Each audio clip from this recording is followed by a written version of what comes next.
from Movable Roots here, guys. Super excited to show you one of our latest custom builds. This house has been dubbed the cat house by the owners, Michelle and Sandra. They have 4 cats that they're going to be traveling in this house with. And from the start, this house was designed with not only their needs, but the needs of their pets.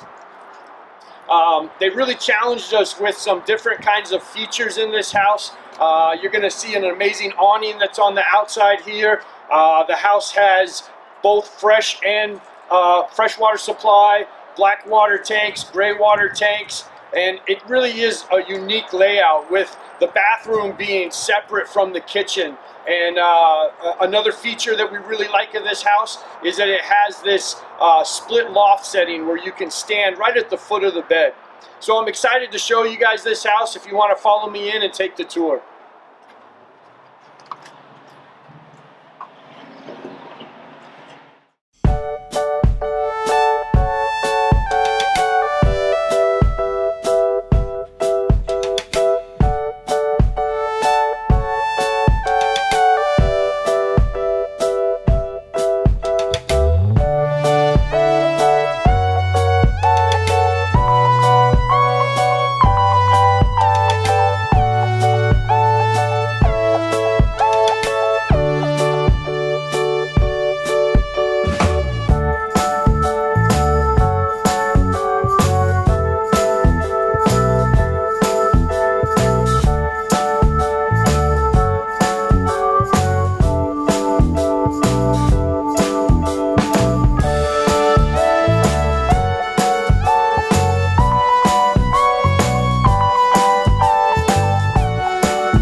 So I hope you really enjoyed kind of seeing one of our latest builds, and I encourage you to check out our social media pages and our YouTube page. Make sure to subscribe so you can see some of the next builds that we do.